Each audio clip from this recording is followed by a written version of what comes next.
मी batting करत होतो, कारण मग मी बसलो असतो तर मग परत गडबड झाली असते आणि त्यामुळे तुम्ही हुशारच समजून घेणार. तर मी आता 2 मुद्दे बोलून फक्त थांबणार. तर मित्रांनो, मला आपल्याला एवढंच सांगायचंय की आम्ही विकासाच्या अनेक क्षेत्रामध्ये समाजाच्या सर्व घटकाला मदत व्हावी अशी सर्व काम, शिक्षण, आरोग्य, बिजली, पाणी, सडक, घरकुल, पगार, आता आम्ही मागच्या आचारसंहिता लागण्याच्या अगोदर 2,500-3,000 इथले आणि 2,500-3,000 तिथले 5,000 निराधारांना पगार राजेश भैयांनी आपल्या मतदारसंघात आत्ता केलेला आहे. मागच्या महिन्यात, त्याच्या आता पुढच्या महिन्यापासून तुम्हाला पगार सुरू होणार. म्हणून सांगायचा मतदार तर एवढाच की मतदारसंघातल्या सर्व समाज घटकांची काळजी वाहण्याचा आणि त्याच्या प्रश्न सोडवण्याची जबाबदारी आपण त्या ठिकाणी व्यवस्थितपणे पार पाडण्याच्या दृष्टिकोनातून काम करत असतो. आणि म्हणून तुतारी वाजवणाऱ्या माणसाला मतदान करा आणि मोठा विकास येणाऱ्या काळात साधा, अशी माझी आपल्या सगळ्यांना विनंती. मित्रांनो, सगळ्यात महत्वाचा विषय मी तुम्हाला सांगणार, सगळ्यात महत्वाचा की राजेश भैयांना तुम्ही फार तरुण असताना पाहिलेलं. ज्यावेळी मी 22-23 वर्षाचा होतो त्यावेळी मी जिल्ह्याचा युवक अध्यक्ष झालो आणि तेव्हापासून ज्येष्ठ लोक तर मला ओळखतात. मी तुम्हाला एक सांगतो की आमच्या रक्ताच्या थेंबा थेंबामध्ये आम्ही धर्म निरपेक्षता, सर्व धर्म समभाव हा विचार घेऊन काम करण्याचा विषय असतो.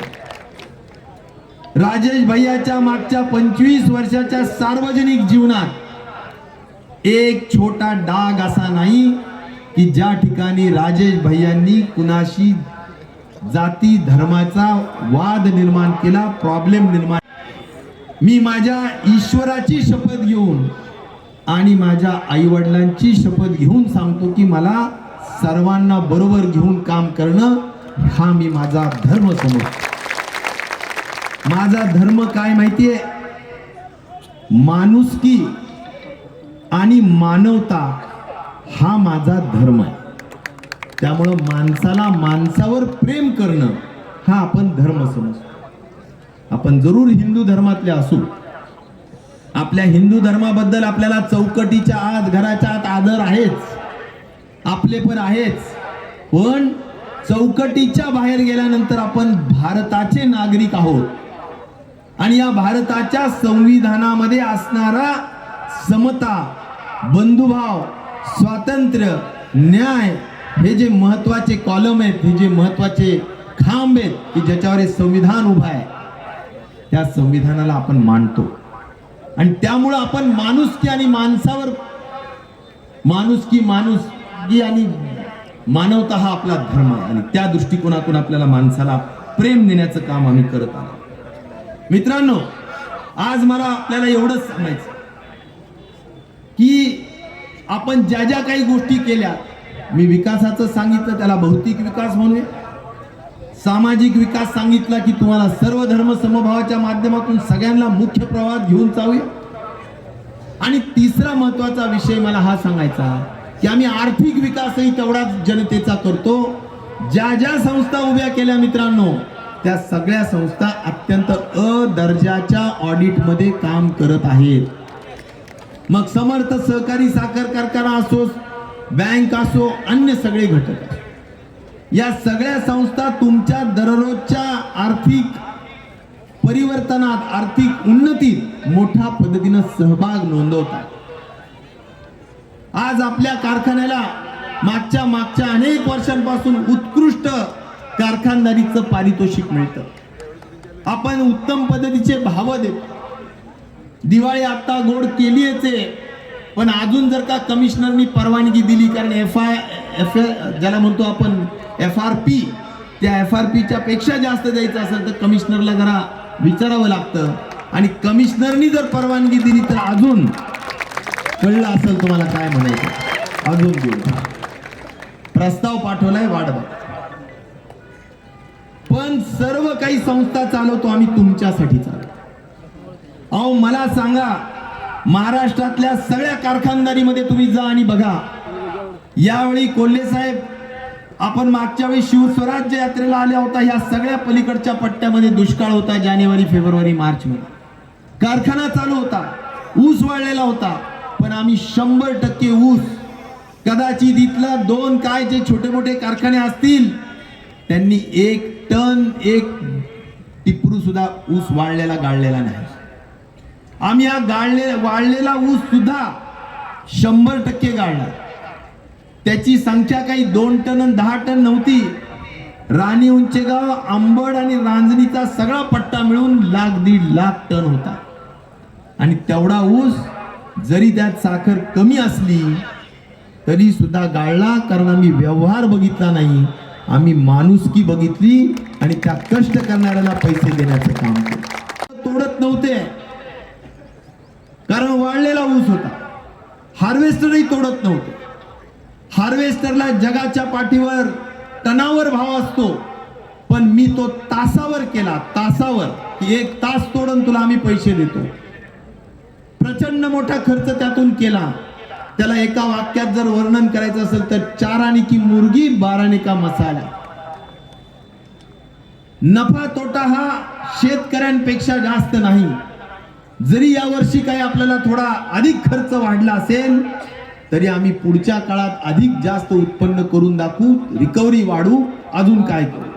पण आमच्या शेतकऱ्याच्या डोळ्यामध्ये पाणी येताच कामा नये, हा महत्वाचा उद्देश लक्षात ठेवून आपण सगळा ऊस गाळला.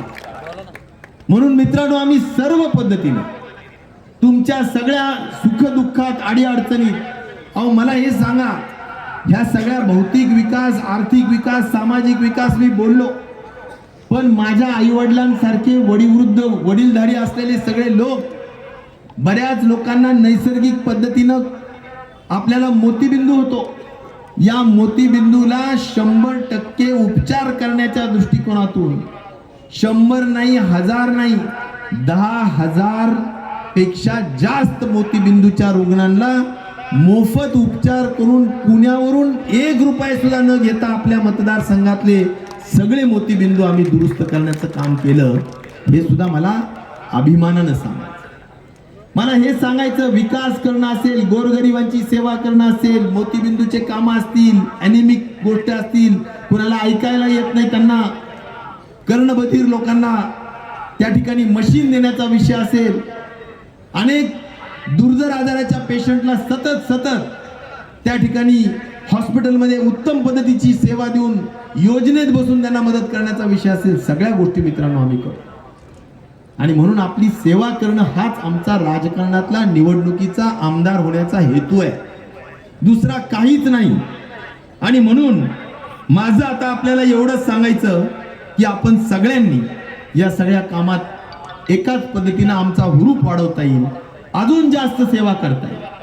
मित्रांनो, ही सगळी खासदार मंडळी, आता कोल्हे साहेब खासदार झालेत, काळे साहेब खासदार झालेत, बंडूबॉस खासदार झालेत, 1 नाही 2 नाही 31 खासदार या महाराष्ट्राच्या सुजाण लोकांनी 48 पैकी निवडून दिले.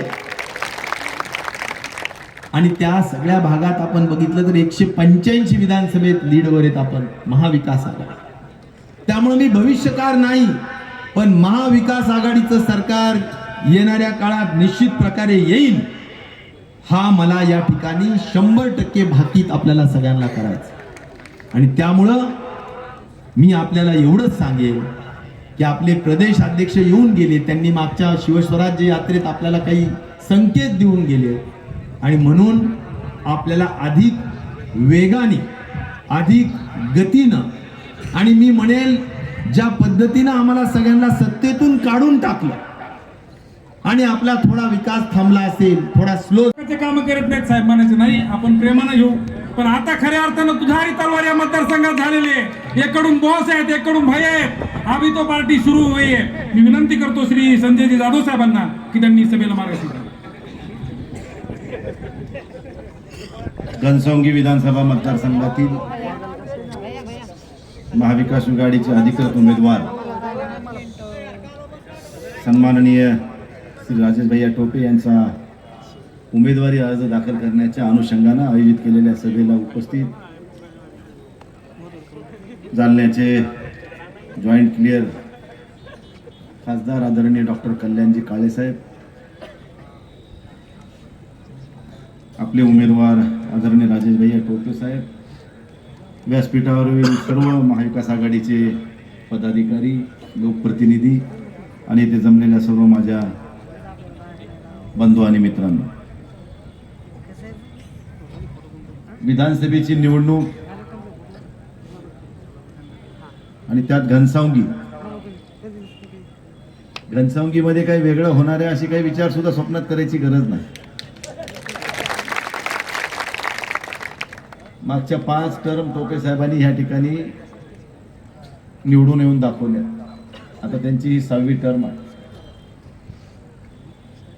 आणि काम करणाऱ्या माणसाला मरण नाही. सतत 24 तास लोकांसाठी राबणारा, लोकांच्या अडीअडचणीमध्ये धावून जाणारा. आत्ताच या ठिकाणी आव्हाड म्हणत होते, इंजेक्शन कुठं घ्यायचं, हात कसे धुवायचे आणि इलेक्शनमध्ये विरोधकाची कशी ठोकायची आव्हाड साहेब हे त्यांनी जास्त नाही. फक्त एवढंच आहे, त्या बोलत नाही. निसारभाई बरोबर आहे, पण काम दिखाने को आगे पीछे नहीं करते, मौके पे चौका लगाते हो. बरोबर. आणि टोपे साहेब, तुम्ही लोकसभेच्या निवडणुकीमध्ये ज्या पद्धतीनं पुढाकार घेऊन मला या ठिकाणी निवडून देण्यासाठी प्रयत्न केले, डॉक्टर साहेबाला तुम्ही केले,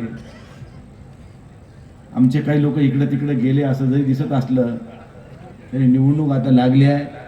तुम्हाला सगळे तुमच्या मांडवात दिसतील, हे तुम्हाला या ठिकाणी काही लोक इकडे तिकडे स्वार्थासाठी जात असते, ती सगळीकडेच होते. पण खऱ्या अर्थानं महाराष्ट्रामध्ये शिवसेना फुटली, राष्ट्रवादी फुटली, कल्याण काळे साहेब, पण परभणी लोकसभा मतदारसंघातल्या 6ही विधानसभेमध्ये शिवसेनाही फुटली नाही, राष्ट्रवादी फुटली नाही, हे आपल्याला आवर्जून सांगतो.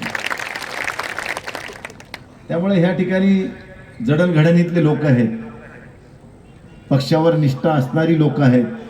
शेवटी राजकारणामध्ये कुठे गेले तर पळसाला 3च पानं आहेत. त्यामुळं बसायला उकंड्यावर जेवायला बसावं, पण वाड्या आपला असावा. पण तू वाड्या इथं मजबूत असल्यामुळे कोणी कुठं जायचा प्रश्न येतो कशाला.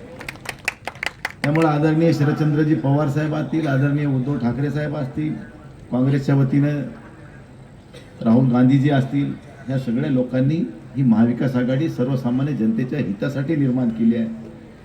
आणि त्या दृष्टीनं आपल्या सगळ्याला ह्या ठिकाणी महाविकास आघाडीच्या उमेदवारांनाच आपल्याला निवडून द्यायचे. कारण आज निवडणुकीच्या तोंडावर लोकसभेला चपराक बसल्यावर जशी त्यांना लाडकी बहीण आठवली, अरे पण गेल्या 10 वर्षापासून तुम्ही आमच्या सोयाबीनचा भाव 4000च्या वरी कधी जाईत ना. आम्हाला जर 6000चा भाव मिळाला असता, एकरी आमचं 10 क्विंटल जरी सोयाबीन 8 जरी धरलं आम्ही, तर आमचे तुम्ही 50-60 हजार रुपये दरवर्षी हाणायले. आणि आम्हाला लाडक्या बहिणीला 1,500 रुपये म्हणा वर्षाचे किती व्हायला लागले. सरळ 16-17 हजार रुपये होते. मग एवढे द्यायले तुम्ही आणि मारायले किती. कापसावर तीच परिस्थिती, प्रत्येक गोष्टीत ती परिस्थिती आहे. त्याच्या पलीकडे जाऊन जे 100 रुपयाचा बॉन्ड होता ते आता 500 रुपयाचा केला. म्हणजे द्यायचं ह्या हाताने तर लोबाडायचं डबल. ही परिस्थिती, ही त्यांची नियत आहे, ही भारतीय जनता पार्टी आणि त्यांच्या सगळ्या सहकार्यांची. त्यामुळे देशामध्ये आम्ही आतापर्यंत एवढ्या निवडणुका बघितल्या. महाराष्ट्रामध्ये आम्ही देखील, आता काळेसाहेब असतील, आम्ही असेल, टोपे साहेब असेल, आम्ही 4 पासून आम्ही तरी आहेत. टोपे साहेब आम्हाला सिनियर आहे. खोर सरकार कधीच बघितलं नाही. अरे तुम्हाला 15-15 आणि 20-20 टक्क्यानं पैसे द्यायचे. GSTचे पैसे 18% गेले, अधिकाऱ्याचे काही गेले, पुढाऱ्याचे काही गेले. बुडलं काय तुमच्याजवळ? एकही रुपया त्या काम करणाऱ्याला उरणार नाही अशी परिस्थिती या सरकारनं करून ठेवली आहे. डायरेक्ट मंत्री डबडी लहान म्हणाले, बस बाकी काही बोलूच नको. मग अशा परिस्थितीमध्ये सामान्य माणसानं जगावं की मरावं अशी परिस्थिती या राज्यामध्ये निर्माण झाली आहे. आणि राज्याच्या जनतेमध्ये मोठ्या प्रमाणात असंतोष आहे. आणि तो असंतोष उद्याच्या 20 तारखेला मतदानाच्या रूपानं आपल्याला बाहेर आलेला दिसेल. म्हणून आपल्याला या ठिकाणी एवढीच विनंती करतो की येणाऱ्या 20 तारखेला लोकशाहीतलं पवित्रदान आपल्याला मतदान करायचे. आणि ह्या ठिकाणी आपले महाविकास आघाडीचे अधिकृत उमेदवार राजेश भैया टोपे साहेब यांची निवडणूक निशाणी तुतारी. या तुतारी समोरचं बटन दाबून आपण बहुमताने या ठिकाणी त्यांना निवडून द्यावं अशा स्वरूपाची विनंती मी आपल्याला या ठिकाणी करतो. पुन्हा एकदा आपल्याला खूप आदिशक्ती तुळजाभवानी, उभा हिंदुस्थानचा आराध्य दैवत छत्रपती शिवाजी महाराज आणि छत्रपती शिवाजी महाराजांनी या महाराष्ट्राच्या मातीतल्या माणसाला जगावं कसं हे शिकवल्यानंतर याच मातीतल्या माणसाला शेवटच्या श्वासापर्यंत स्वाभिमानानं लढावं कसं हे शिकवणारे छत्रपती संभाजी महाराज यांच्या पवित्र स्मृतींना अभिवादन करतो. आजच्या या राजेश भैयांच्या उमेदवारी अर्ज दाखल करण्याच्या सभेसाठी मंचावर उपस्थित असणारे संसदेतले माझे सहकारी आदरणीय खासदार संजयजी जाधव अर्थात आमचे पंडू बॉस, माननीय खासदार डॉक्टर कल्याणरावजी काळे, राजाभाऊजी देशमुख, मिलिंद नाना आव्हाड, भीमराव हत्ती अंबिरे, निसारजी देशमुख. भाषण करत असताना खरं तर एक वाक्य माईक लीक झाला का भैयांनी थांबवलं मला कळलं नाही, पण महाविकास आघाडी सरकारमध्ये ज्यांच्यासाठी मानाचं पान आहे हे आपल्या प्रत्येकाला ठाऊक आहे ते राजेश भैया टोपे. आपण सर्वजण खरं तर शिवस्वराज्य यात्रेला आलो होतो तेव्हा भैयासाहेबांना विनंती केली होती की भैयासाहेब, शिवस्वराज्य यात्रेची सभा ही तुमच्या विजयाची सभा होती आणि तेव्हाच ही विजयाची खात्री, विजयाची नांदी या मतदारसंघाने दिलेली आहे. तरी भैयासाहेबांचं प्रेम आहे. भैयासाहेबांनी सांगितलं की नाही, उमेदवारी अर्ज दाखल करण्याच्या वेळी परत आलं पाहिजे. मी दिलगिरी व्यक्त करतो, उन्हात तुम्ही एवढ्या मोठ्या संख्येनं एवढा वेळ बसून राहिलात, यायला थोडा उशीर झाला.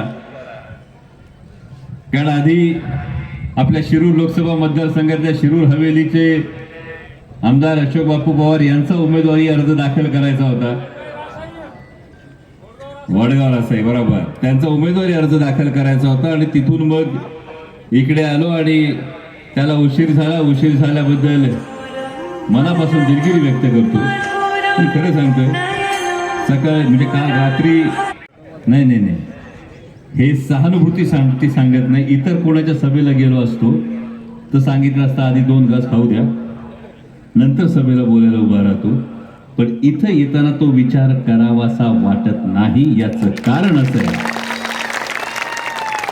कारण असं आहे की जेव्हा हा संपूर्ण महाराष्ट्र, जेव्हा संपूर्ण देश या कोविडच्या संकटामध्ये गडबडला होता, कोविडच्या संकट आलं होतं, हे करत असताना स्वतःची तहान भूक विसरून अगदी वेळ पडली ती रात्री अपरात्री, तुम्ही व्हिडिओ बघितला असेल, गाडीतच डबा उघडतो, गाडीतच डबा खाणारा माणूस, स्वतःच्या कुटुंबातल्या दुःखाला महत्व न देता तुमच्यासाठी धावणारा माणूस कोण असेल तर राजेश भैया टोपे आहेत. आणि त्यांच्या सभेला येणं हे मला वाटतं हे माझ्यासारख्या कार्यकर्त्याचं भाग्य.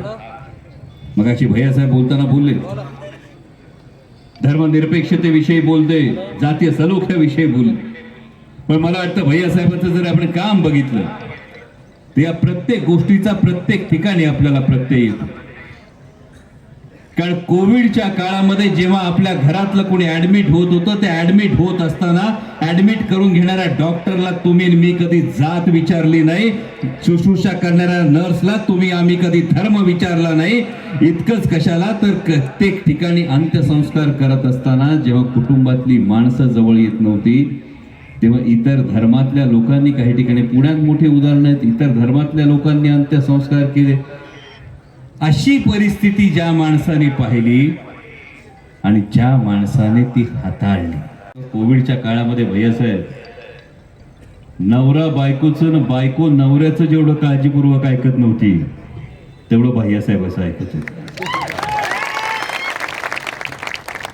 की भैयासाहेब आल्यानंतर टीव्हीवर नेमकं काय बोलतात, आजची नेमकी आकडेवारी काय देतात, आज नेमकं काय होतंय. आणि म्हणून मला तुम्हाला सगळ्यांना सांगायचंय, ही केवळ टाळी वाजवण्याची नाही, तुमच्यासाठी प्रत्येकासाठी अभिमानाची गोष्ट आहे. कारण जर हा महाराष्ट्र त्या संकटात वाचला असेल तर तो वाचवण्यामध्ये महत्वाचं नाव कोणाचं असेल तर ते भैया साहेबाचं नाव आहे. हा तुमच्या प्रत्येकासाठी अभिमान आहे. आणि हा केवळ घनसावंगी मतदारसंघासाठी अभिमान नाही, हा अभिमान संपूर्ण मराठवाड्यासाठी अभिमान आहे. आणि खरं तर आता मी उलट मागायला आलो. शिवस्वराज यात्रेलाही मागितलं होतं, आता परत तेच मागायला आलोय. बाकी सगळ्या गोष्टी तुम्हाला माहिती आहेत. आपल्याला मतदान ठरले का नाही? हा, 100% चिन्ह पोचले, गावागावात पोचले, प्रत्येक ठिकाणी पोचले. रामकृष्ण हरी. एवढ्या आवाजाने कशी वाजायची तुतारी? रामकृष्ण हरी. हा आवाज गावागावात पोचला पाहिजे, हा आवाज घराघरात पोचला पाहिजे. कारण भावांनो, ही निवडणूक फक्त विधानसभेची निवडणूक नाही. ही निवडणूक तत्व, स्वाभिमान, निष्ठा याच्या बाजूने कोण उभा राहिला याची निवडणूक आहे. कारण इतक्या संस्था असताना, शैक्षणिक संस्था असेल, बँक असेल, कारखाना असेल, इतक्या संस्था असताना प्रत्येक संस्था चालकाला आजकाल भीती असं म्हणतात, कधी दारावर टकटक होईल आणि कधी कंची नोटीस येईल. याची प्रत्येकाला भीती असं म्हटलं जातं. आणि ही भीती असताना, इतक्या संस्था असताना, एक माणूस तत्वाच्या बाजूनं, स्वाभिमानाच्या बाजूनं आणि आदरणीय शरदचंद्रजी पवार साहेबांच्या बाजूनं उभं राहत असेल तर त्या भैया साहेबांच्या सोबत उभं राहणं तुमचं आणि माझं प्रत्येकाचं काम आहे. कारण या महाराष्ट्राच्या निवडणुकीकडे संपूर्ण देश बघतो. आतापर्यंत ईडी कधी ऐकली नव्हती, इन्कम टॅक्स कधीतरी ऐकलं होतं, पिक्चर मध्ये फक्त ऐकलं होतं इन्कम टॅक्स. सीबीआय थोडंफार टीव्ही बघायला लागलो तेव्हा कळलं होतं ते इन्कम टॅक्स, सीबीआय, ईडीच्या दबावापुढे महाराष्ट्र झुकणार की 50 खोक्याला महाराष्ट्र विकला जाणार. हे सगळं देश बघतोय. भावांनो, तुम्हाला दाखवून द्यायचंय हा छत्रपती शिवाजी महाराजांचा महाराष्ट्र आहे. 12 बलुतेदारांचा, 16 अलुतेदारांचा महाराष्ट्र आहे. जो कधी झुकत नाही, जो कधी वाकत नाही. त्याच्या स्वाभिमानाला कोणी डिवचलं तर कुणाच्या बापाच्यानं तो घाबरत नाही. तो हा महाराष्ट्र, हे आपल्याला दाखवून द्यायचं. आणि त्यासाठी आपल्याला ही वाट पकडायची. कारण मगाशी महागाईचा उल्लेख झाला. भैयासाहेबांनी चांगला प्रयत्न केला दिवाळी गोड करण्याचा. पण खरी दिवाळीची जर परिस्थिती बघितली तर 14 साली असलेलं 70 रुपयाचं तेल 140 रुपयाला झालं. खोबरं किती वाढलं माहिती का? भाभी को पूछना पड़ेगा, आप जाते नहीं बाजार में. तो खोबरं झालं 300 रुपयावर गेलं. हा, अहो, या खिशातून काढायचं आणि त्या खिशात द्यायचं, एवढं सोपं आहे. आता सांगा बरं वहिनीला जाऊन, आमच्या बहिणीला जाऊन सांगा, दिवाळीला सांगा जाऊन करंजा कर म्हणून. बहीण म्हणते तेल वाढवलं 70चं 140, खोबरं वाढवलं पार 150चं 300, आणि तुम्हाला काय सुचतंय करंजा करायला? ती एका खिशातून काढून दुसऱ्या खिशात काढणं याचा साधा विचार करा. अहो, तुमची पोरं शाळेत वह्या वापरतात, खोड रबर वापरतात ना, त्याच्यावर सुद्धा 18% जीएसटी येतो. मोटरसायकलवर 28% जीएसटी येतो. आणि हिरा घ्यायचा झाला तर मात्र 1.5% जीएसटी झालं तर 5% जीएसटी आहे. आणि मोटरसायकल घ्यायची झाली तर मात्र 28% जीएसटी. पोरग जन्माला आल्यानंतर व्हॅक्सिन देतो ना, त्या व्हॅक्सिनवर बी जीएसटी आहे. पोरग शाळेत खोड रबर आणि वही पेन्सिल वापरतात त्याच्यावर बी जीएसटी. आणि माणूस गेल्यानंतर सरणावर जो अंतर, तिरडीवर कापड अंतरतो तर कापडावर बी जीएसटी आहे. हा सगळा जीएसटी तुमच्या माझ्या खिशातून काढून नंतर फक्त दिखाव्यासाठी परत दाखवायला लागला. आणि म्हणून तुम्ही बघितलं असेल एकामागून एक योजना आल्या का नाही? हे नसते मंत्रिमंडळाच्या बैठकीत आहे 186 निर्णय, 160 निर्णय आहे का नाही? एवढे सगळे निर्णय आल्यावर काय करायचं? समजा आपलं पोरग वर्षभर उंडारक्या करते, परीक्षेच्या आदल्या दिवशी अभ्यासाला बसते आणि ते रात्री डोळ्याची खासडं करू करू रात्रभर जागं राहिलं तर त्याचं कौतुक करा का दापाटा होणार? काय म्हणाल तुम्ही? अरे कारट्या, वर्षभर अभ्यास करायचा असतोय, आदल्या रात्री अभ्यास करून कुठं पास होते का? जसं आदल्या रात्री अभ्यास करून पास होत नाही तसं आचारसंहिता लागायच्या आधी अचानक शेकडो निर्णय घेऊन परत सरकार येत नाही. आपल्याला सगळं बरोबर कळते. आता परवाचा व्हिडिओ बघितला, सोयाबीनला भाव किती पडला? काय प्रगती बा, काय केलंय महायुती सरकारने, कल्याण केले ना आपलं. 2014ला जे गळ्यात टाळ घालून ओरडत होते सोयाबीनला किती भाव पाहिजे होता? किती साली? 14 साली भाव किती पाहिजे होता? 6,000. 14 साली पेट्रोल किती होतं भावा हो? 70 रुपये. आता पेट्रोल किती झालं? 14 साली गोड तेल कितीला होतं? 70 रुपये. आता किती झालं? 140. आणि सोयाबीन कितीला मिळायला पाहिजे होतं? 6,000 भाव मिळायला पाहिजे होता. मिळाला किती? 3800 भाव मिळाला. आणि परवाच मी एका व्यापाऱ्याचं बघितलं, त्या व्यापाऱ्याने बोली लावताना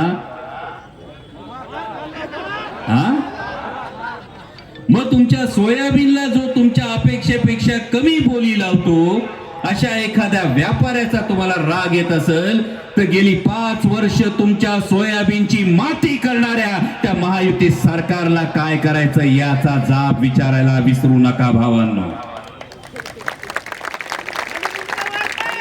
राहुल भाऊ आलाय.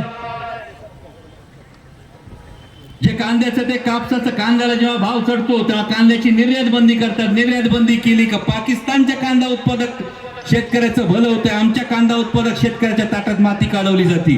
कापसाला जेव्हा भाव चढला होता तेव्हा या सरकारनं ऑस्ट्रेलियावरून कापूस मागवला आणि तुमच्या कपाशीचं नुकसान केलं. हीच अवस्था टमाट्याची. जेव्हा टोमॅटोला भाव चढला, आमच्या टेलिव्हिजन वाल्यांनी लगेच बातम्या दिल्या, करोडपती झाला टोमॅटो उत्पादक शेतकरी 2 दिवस. तिसऱ्या दिवशी या भारतीय जनता पक्षवाल्यांनी नेपाळहून टोमॅटो आयात केला आणि आपल्या टोमॅटो उत्पादक शेतकऱ्यांची वाट लावली. आणि जर शेतकऱ्यांच्या ताटात भारतीय जनता पक्षाचं महायुतीचं सरकार सातत्यानं माती कालवत असेल तर शेतकऱ्याला कळतंय, जो आपल्या ताटात माती कालवतो त्याच्या कंबरड्यात लाथ कशी घालायची हे शेतकऱ्याला बरोबर कळतंय. आणि अशी लाथ घालून हे सरकार सत्तेतून घालवून दिल्याशिवाय राहू नका, एवढीच तुम्हाला कळकळीची विनंती. पण दिवस थोडे उरलेत. मध्ये दिवाळीला 4 दिवस जातील. 4 तारखेला उमेदवारी अर्ज माघारी घ्यायची मुदत आहे. बहुतेक समोरचा उमेदवार अजून ठरलेला नसेल.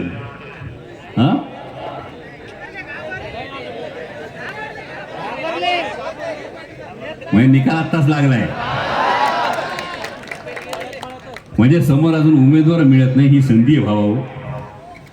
ऐतिहासिक विक्रमी मताधिक्य मिळवून भैयासाहेब विधानसभेत आले पाहिजेत.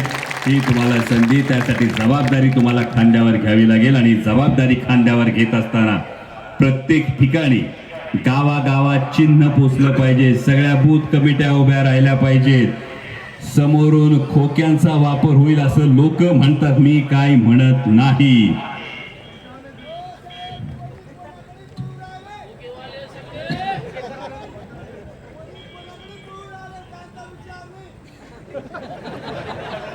भावा, अशा परिस्थितीत माणूस खरं बोलतो असं म्हणतात आणि त्याचा मी आदर करतो. आणि त्यामुळं कोणी कोणाकडे पळू लागले, पण एकच माणूस आहे जो जनतेची कास सोडत नाही, ते म्हणजे भैयासाहेब. आणि भैयासाहेबांना मत. विचार करा, 2 जुलैला अशी परिस्थिती आली होती. 2 जुलैला राष्ट्रवादी काँग्रेस पक्षामध्ये फूट पडली. चिन्ह गेलं, पक्ष गेला. दिल्लीतले हुकुमशाह दात विचकून हसत होते, बघत होते की आता महाराष्ट्र गुडघे टेकल, आता सगळं हरलं असं म्हणतील. आणि तेव्हा एक 84 वर्षाचा योद्धा उभा राहिला. तो म्हटला, मी लढणार. त्याचं नाव आदरणीय शरदचंद्रजी पवार साहेब. आणि भैया साहेबांना मत म्हणजे आदरणीय पवार साहेबांना मत. भैया साहेबांना मत म्हणजे महाविकास आघाडी सरकारला मत. आणि भैया साहेबांचा विजय म्हणजे शिवसेना प्रमुख उद्धव साहेब ठाकरे यांना मत, राहुलजी गांधी यांना मत.